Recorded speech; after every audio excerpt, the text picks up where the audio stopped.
Are Yes, we good ma'am. to go? Okay. Yes, yes. Good day again, and welcome all of you to the grade 11 Physical Sciences class. Yes, indeed, this is Africa Team Gig, and it's presenting you with the STEM Digital School. Today it is the 2nd of July. Sorry for my mistake over there. And I hope that everybody has done their homework and has been following through on each and everything that we have been doing.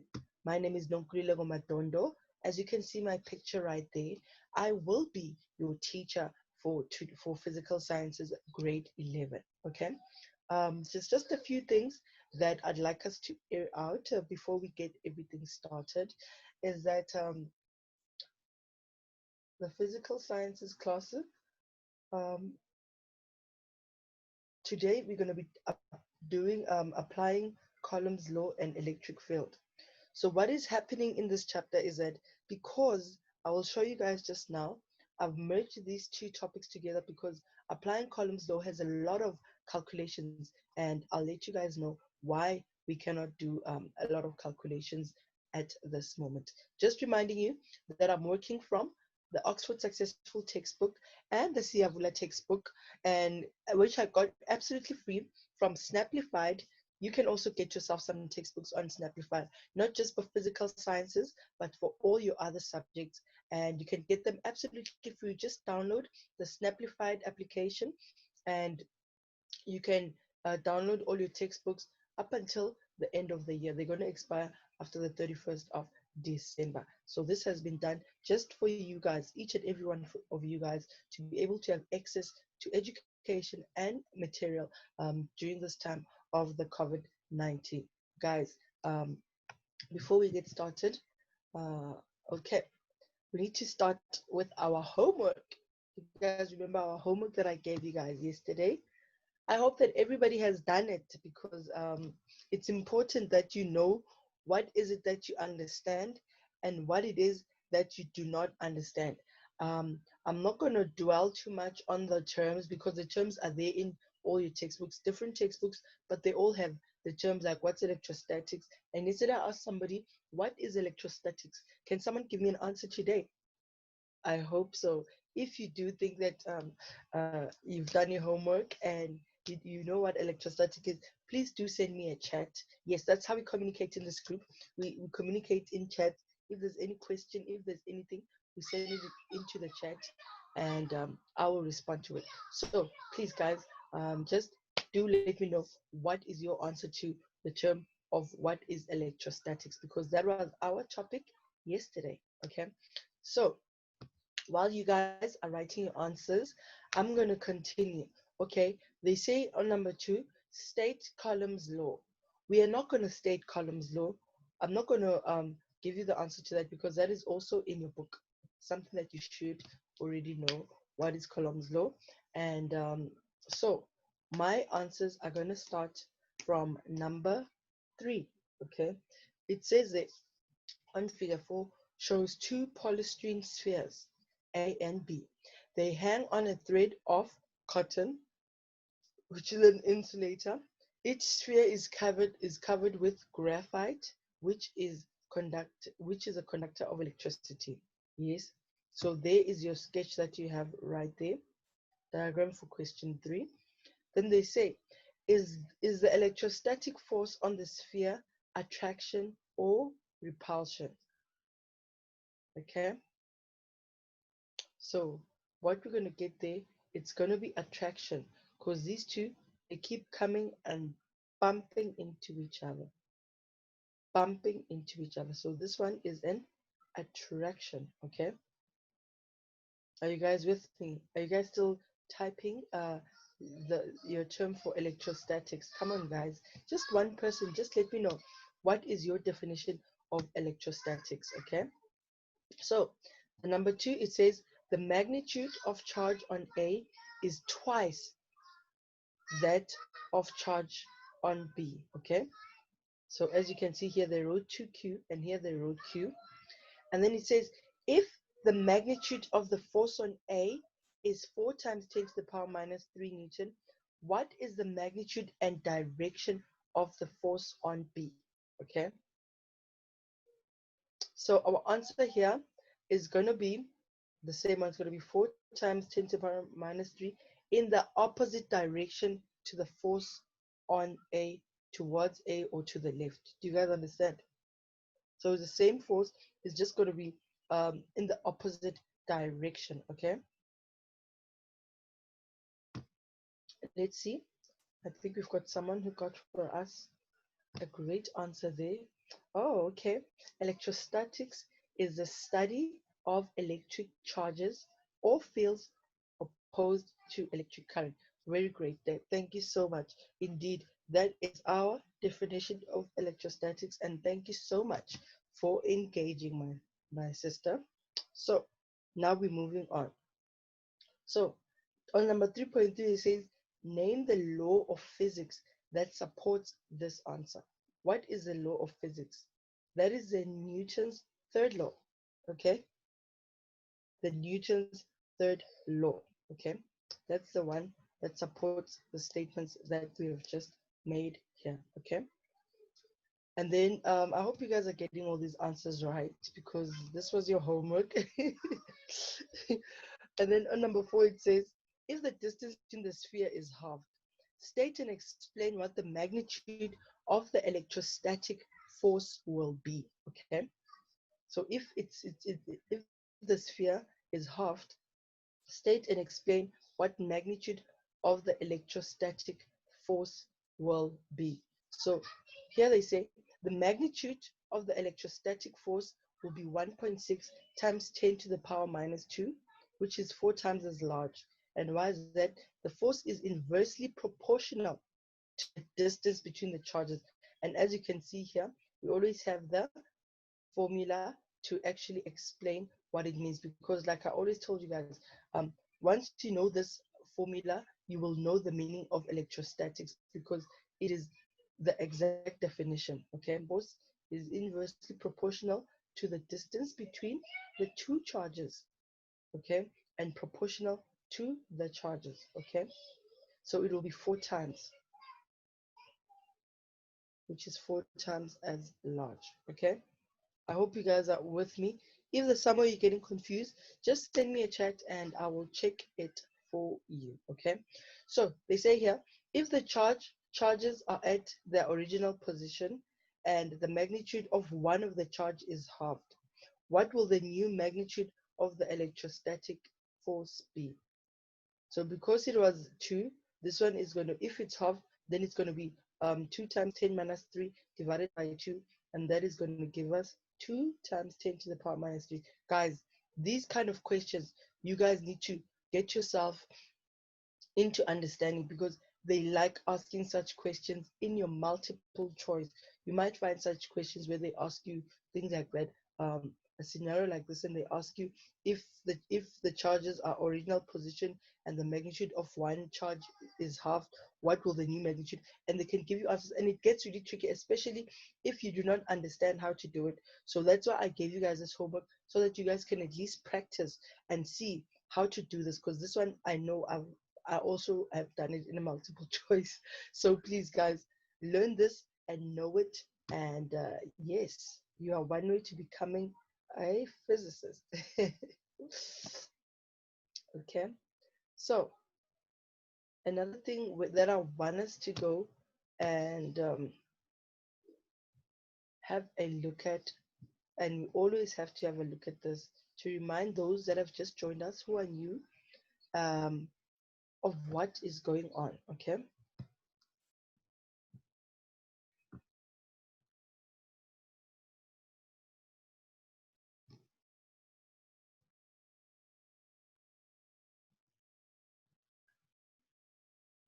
Okay, I'm just looking for this slide.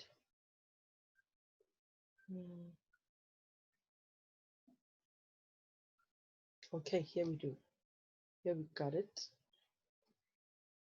So we are here right now, okay, guys.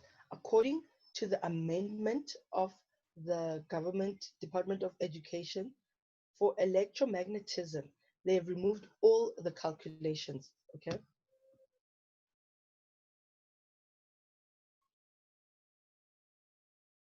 Your screen sharing is paused. Okay. Let me just try and resume slideshow.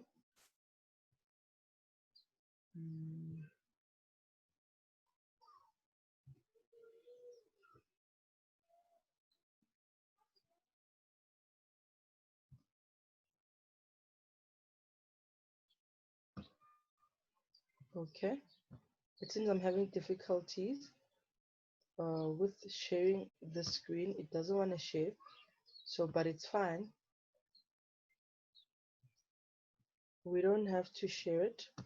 But I just wanted, okay, here it is. So here it is, guys. You see the electromagnetism part of our syllabus. They removed all the calculations. So it means that whilst we're doing this, um, when we're going to be doing the Coulombs laws, remember there's a lot of calculations there. So that's why I've merged them with the electric field, because I want us to try and, just read through it quickly, just to refresh your minds. And then after that, move to the electric field. We will not be doing those calculations because they are not what you need for your exam. And do remember, guys, that your exam is going to be one paper. You're not going to write two papers like you usually do. Um, and just follow all these amendments. I'll keep showing it every day to you guys just to make sure that you guys are keeping track of what changes are happening with your syllabus of physical sciences. Okay, so yes, this is what is happening, and now we can go back. I just wanted to explain to you guys why we're not going to dwell much on the laws, on the applications of the Coulombs law. But these ones are not calculations. These ones are just theory questions that you just, pasting the things in the formula. So it's not calculations. These ones still count as work that you need to do. Okay. So today, what are we doing? We're doing applying Coulombs law, and we also do the electric field. So like I said to you guys, for the Coulombs law application, we'll just go through the textbook and just see some of the stuff that we're going to be doing. And then we're going to do touch base on electric field, and electric field at a point. We're going to have one at a point, and electric field with more than one charge. Those are the most important parts that we're going to be dealing with today. Okay, so I'm thinking I should just try go straight to the electric field, and we'll go through the Coulombs law after we're done with our lesson. Okay, so let's start. An electric field. What is an electric field? I've got some pictures that I think it looks like a spider, but I just wanted to give you guys a feel on what it means. Electric field is a region, so it's not something that is demarcated, etc. It's a region of space in which electric charge experiences a force. Okay, so when you see two electric charges, you are not exactly going to see the field around it. It's invisible. So here, for physical sciences purposes, we draw these lines just to show how far the electric field goes. Okay, so electric field lines are a way of representing an electric field. The arrows on the field show the direction of the field. So you can see here, this one is a positive one, this one is a negative one. The field is going outwards and going into the negative charge. Okay, this pattern of lines, sometimes referred to as electric field lines. Okay, that's what they're called. Point in the direction that the positive test charge would accelerate if placed upon a line. As such, the lines are directly away from positively charged source charges and towards negatively charged sources. Do you see that? So that is positively charged, it's going away from the positive charge, and it's moving into the negative charge. So you see, we already see where this is going. It's going to the negative, attracts, opposites repel, but we're going to get to that. So I hope you guys understand what the electric field is. Okay, so let's talk about a positive charge acting on a test charge. Okay, The magnitude of the force that a test charge experiences due to another charge is governed by Coulomb's law. In this diagram below, each point around the positive charge, we calculate the force of the positive test charge. Okay, so these are the positive test charge that are moving outwards, would experience and represent a vector with the arrow. So these arrows are showing the direction of the positive charge. Okay, the force vectors for some points around the positive Q, the positive charge, are shown in the diagram along with the positive test charge located at one point. So you see, there's something that you must guys notice about these charge lines. You see from here, they are very long and strong, and as they go, they get shorter. This is an illustration of the strength of the charge. So as it goes outwards, it becomes weaker, weaker, weaker. Okay. So this arrows, they indicate the strength of the electric charge. Okay. Then now we're going to talk about the negative charge acting on a test charge. So remember, the positive is the one that is sending away the positive charges, and the negative is the one that's taking in the positive charges. So negative charge acting on a test charge. For a negative charge and a positive charge, the force vector would look like this, okay? So notice that it's almost identical to the positive charge case. You can see here, but it would make sense because remember there, when we took it out from, when we had the diagram of the positive charge, it started with long lines and they slowly became small. So by the time they get to this negative charge, they come in as small, shorter arrows, but they slowly get bigger as they get to the charge, okay? The electric field, I meant to say, sorry. So the electric field strength, um, it gets weaker away from the positive charge, but slowly start becoming stronger as they approach the negative charge. Okay, are you with guys? If you are getting confused, just send me a chat and I'll explain it to you guys. Okay, so the arrows are the same length as the previous diagram because the absolute magnitude of the charge is the same, and so it is the magnitude of the test charge. Okay, thus the magnitude of the force is the same at the same point in space. However, the arrow points in the opposite direction because the charge now have opposite signs and attract each other. Okay, so now we've actually broken down what happens when you put two charges together, the negative and the positive. One, the positive releases and the negative attracts. Okay,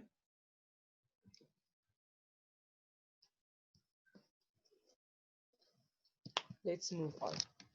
So now we need to find out what is the electric field at a point. Okay, so the first thing that we need to know is that in a field in we need to know a field in 3 dimensions and the intensity of the field. Okay, so a field, what is a field in 3 dimensions? Okay, the field lines point away from the positive charge and towards the negative charge. It is a radial field shaped like the spokes of a wheel, but oh no, to me it looks more like, you know, a spider. But I don't know. Okay, I guess it'll be two spiders, but it's more or less like that. That's how it is indicated, of a wheel. But we need to remember that it is 3 dimensional and extends all over in all directions. Okay, so hence we see here, you see how it goes. It extends in all directions. So even where there's no negative charge to take in the fields, it still goes outwards. It still goes outwards. So this is the spoke wheel that they're talking about. That looks like a spider to me, but that's how it works. Okay. So that's it. They say the field is in 3 dimensions. And then what about the intensity of an electric field? An electric field is strong where the field lines are closer together. Okay, it is weaker when they are far apart. The field of a point charge spreads out in 3 dimensions, just like the light from a small light bulb. Light becomes less intense as the distance from the bulb increases, so that it does the electric field of the point charge. Okay, so that makes sense, right? So basically here what they're trying to tell you is that you can compare it to a light bulb, the intensity. The closer you are, the stronger it is, but as you move on away, it becomes weaker, which was also illustrated by the arrows that we saw on the charges that we just showed, that it becomes they become shorter to show that the electric field is slowly becoming weaker, okay, as it goes outwards. And then a large charge will produce a stronger field, which is always the case, because obviously a large a large charge is giving out more electric field. So the number of filled lines is proportional to the charge, okay? We can estimate the force on a test charge that between two lines by referring to a nearby field. Okay, we are going to do a couple of examples later on, but I hope that you guys are slowly just understanding the whole concept of an electric field and an electric field at a point. Okay, so now we're going to electric field of more than one charge. Okay, which we've already touched base in the beginning, but now we're getting more into it. The electric field due to a number of charges is the superposition of all fields of the individual charges. So what does that mean? Electric fields of unlike charges. Unlike charges, it's this one here. When we have unlike charges, they're going to attract each other. The electric field is going to be moving from the positive charge and going straight into the negative charge. Everything is going to go straight to the negative charge, as you can see by the arrows here. So which means that two unlike charges attract each other because they work simultaneously together. Okay, but when we have when we have um, charges that are alike, they are going to repel each other. As you can see this one, these are two positive charges. What happens? They repel each other because they both giving out electric field. So there's no charge that is accepting the electric field. So these ones, they just repel each other. Okay, and then okay, this is the like ones, and these are the unlike ones. And then we also have electric field between oppositely charged plates. Okay, so these ones. So you can see how nicely they go from positive to negative, because these are longer plates, and the the direction becomes very uniform. Okay, so between the plates, the field is uniform, and so the force on the charge between the plates is the same no matter where it is. The field lines are parallel and equally spaced except at the edge of the plates where the field is bulged. Okay, so you guys see our three different cases of electric field. There's the one where it's just one standing on its own, and then there's the one where we have unlike charges, then we have unlike charges, and then we've got plates, oppositely charged plates. Okay, are we together? Okay, that's great. So now I just want to see if there's can't be something that we can find from a textbook before we get to our problems.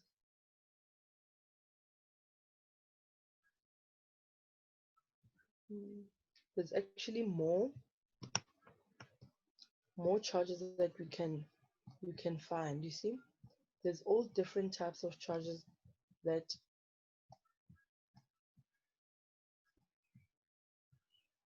you can find on the textbooks.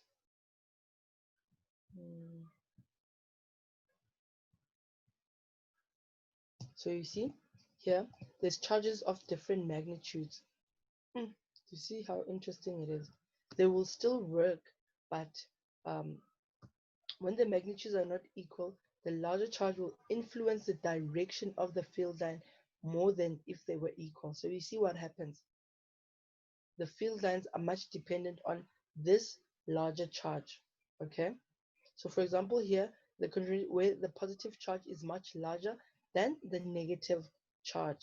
You can see that the field lines look more similar to that of the isolated charge at a greater distance than the earlier example. So you see what happened. This one will have more influence on the direction of the charge because it's much larger. Okay.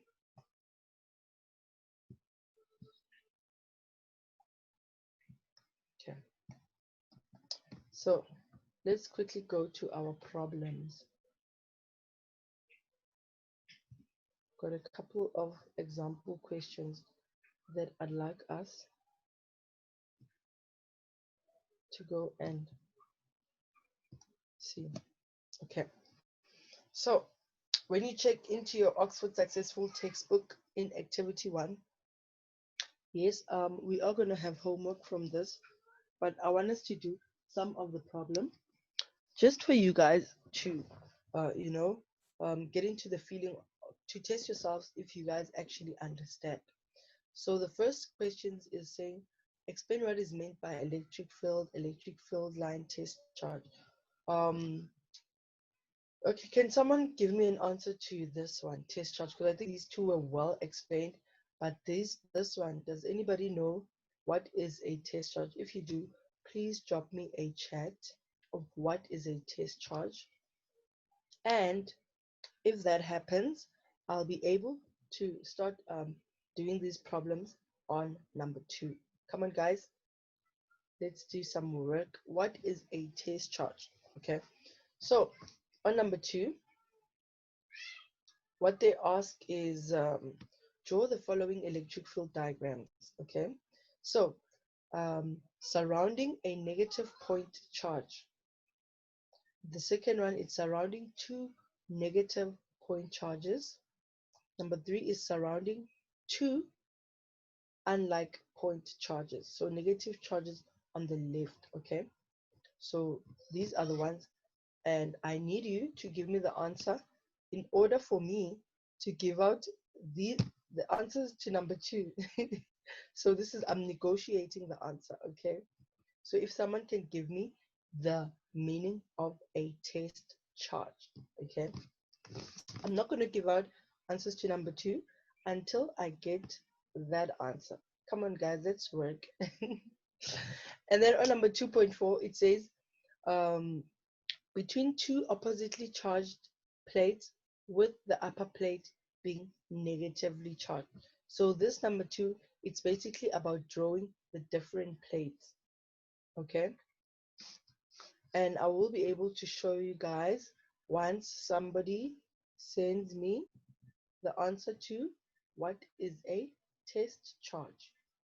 Okay, so number 3, they ask, how do you decide the direction of the electrostatic force on a negative charge placed on a field line?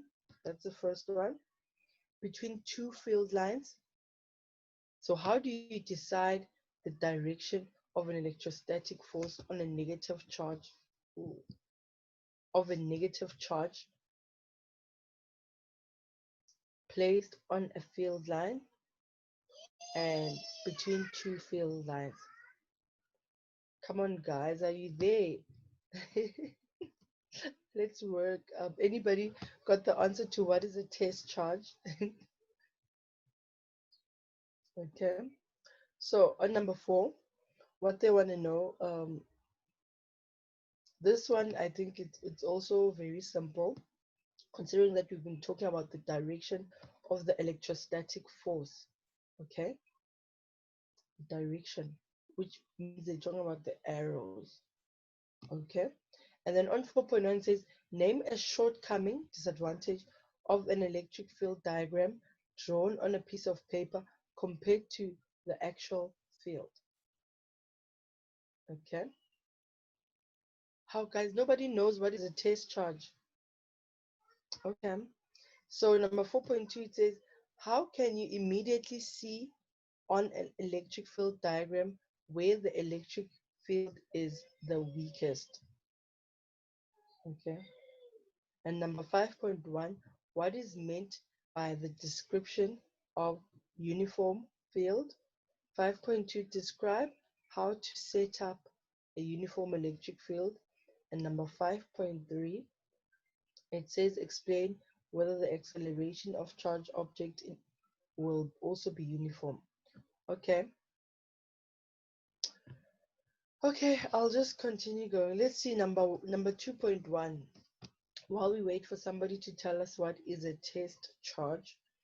Number 2.1 says draw the following electric diagram. The first one, negative point charge. The second one, two negative point charges. And number 3, two unlike point charges. So this is how your diagrams will be. So this one is a negative point charge. You see, the arrows are showing that the electric field is being attracted. Okay, it's going inwards. And then for two negatively charged, this is what's going to happen. They're also going to repel each other because they are like charges. Okay. And then number 2.3. Oh, okay. Thank you. From Ria Rabile. Oh, Ria Rabile. Okay. She says that a test charge is a charge with a magnitude so small that placing it in a joint has negligible effect on the field around the point. Okay. Oh, thank you so much, dear. Thank you. Is a charge with a magnitude so small that placing it in a joint has negligible effect on the field around the point. Okay. Okay, thank you. So, as we continue, then the third one is one where the charges are opposite. And what do we know about opposite charges?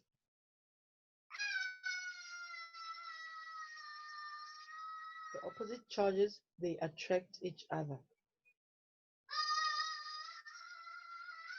Do you see that? They attract each other. So this one moves from positive and goes to negative.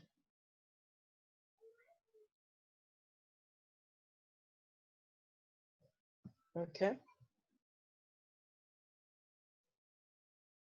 Okay. So I'm just trying to go back to the question.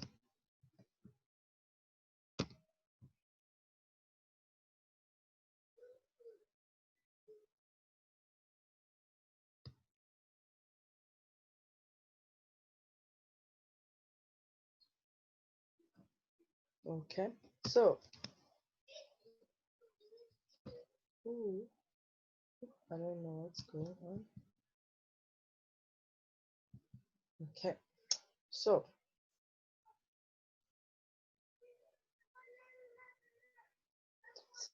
you were not completely wrong. Your answer was perfect, but I just want to add that the charge that is used to measure the electric field strength is referred to as a test charge. Okay. So that is the instrument that they basically use when they testing out like for academic purposes, etc. Since it is used to test the field strength. So it's sort of like a mechanism, a test mechanism that is used to test the field strength. Okay. And the test charge is the quantity of a charge denoted by the symbol Q. Okay. So are you with me? So that's what a test charge is.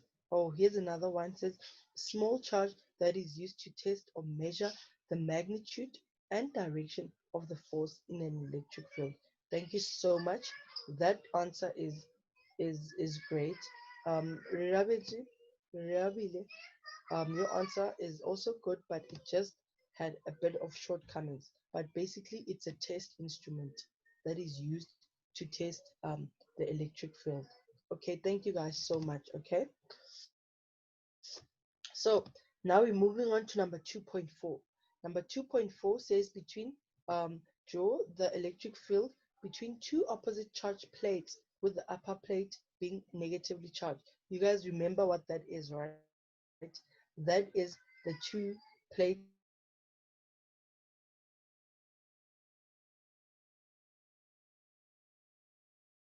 a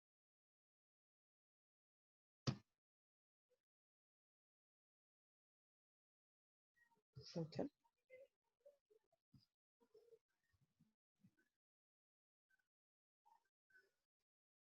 Okay, I hope everybody is still with me.